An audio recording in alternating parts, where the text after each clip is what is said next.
यदि आप श्री कृष्ण की भक्त है तो पूरे वीडियो को जरूर देखना। अगर आपको वीडियो पसंद हो तो सब्सक्राइब भी कर देना।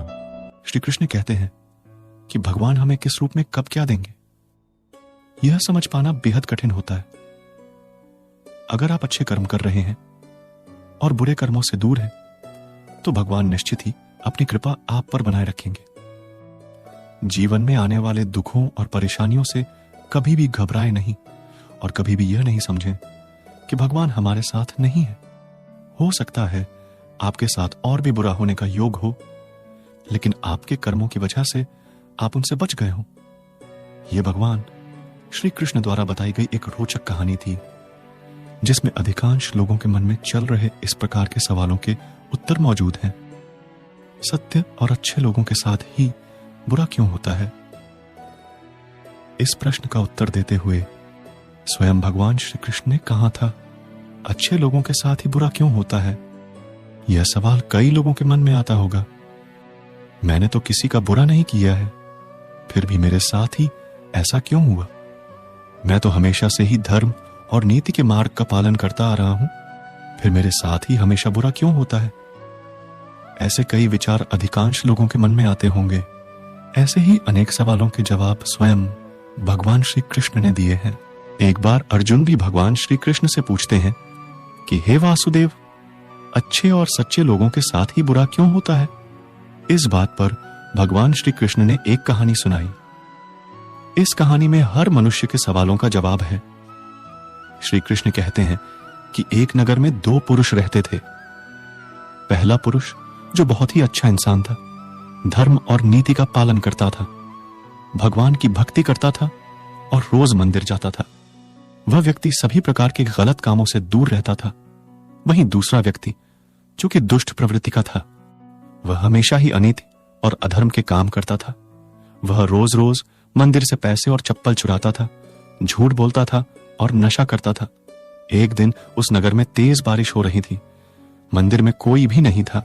यह देखकर उस नीच दूसरा व्यक्ति ने मंदिर के सारे पैसे चुरा लिए और पुजारी की नजरों से बचकर वहां से भाग निकला।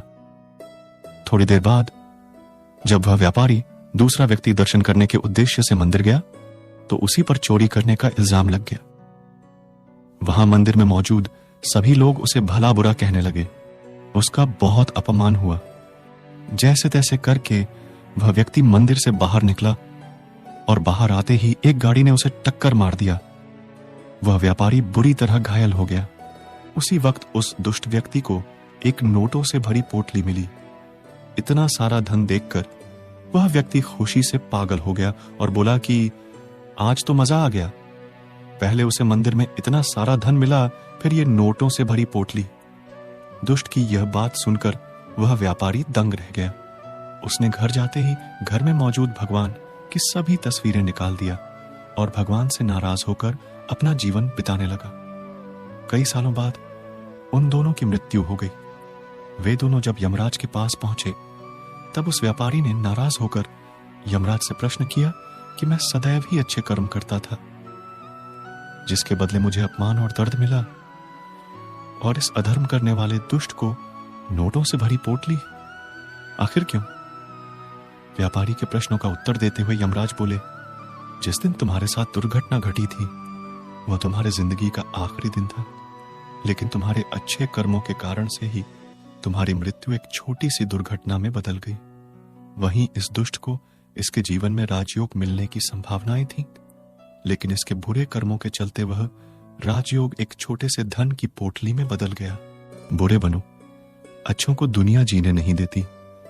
अक्सर इस तरह की बातों को लोग खूब कहते हैं। वे कहते हैं, कलयुग में अच्छा इंसान बनना ठीक नहीं है।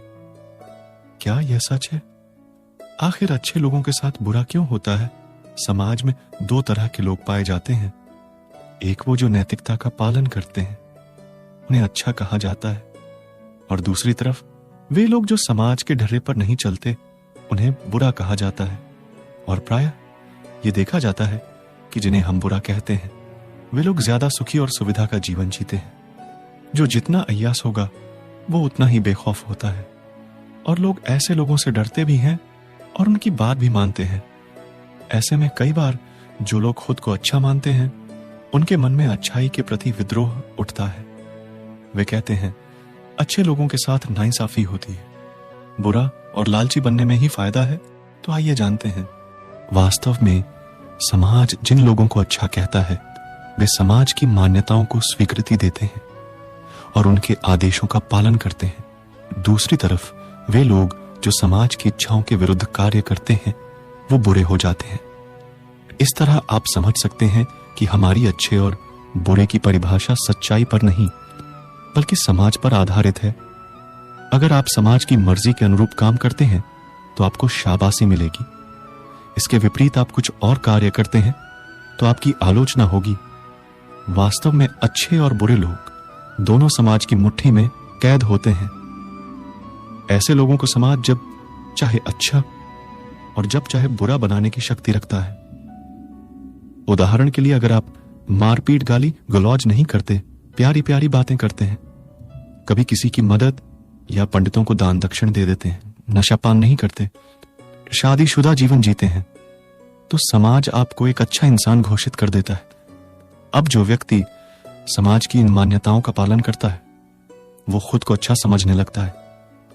अब ऐसे में जब कोई व्यक्ति नशा पान करता है, गाली गलौज और मारपीट करता है, मदद की बजाय वह दूसरों से हमेशा कुछ पाने की सोचता है, लेकिन इसके बावजूद लोग उससे डरते हैं, उसे सलाम ठोकते हैं, तो ऐसे में उस अच्छे इंसान के मन में बड़ी तकलीफ होती है, क्योंकि वो जानता है कि वो तो दूसरों को खुश करने के लिए बहुत नियमों का पालन करता है। पर यहां ऐसा व्यक्ति जो समाज की बातों को भी नहीं मानता फिर भी सीना ठोक के जिंदगी जी रहा है, तो ऐसे में तथाकथित अच्छे लोगों के मन में भारी दुख होता है और वे कई बार बुरा कदम उठाने की भी सोचते हैं। अगर आपको वीडियो पसंद हो तो सब्सक्राइब भी कर देना।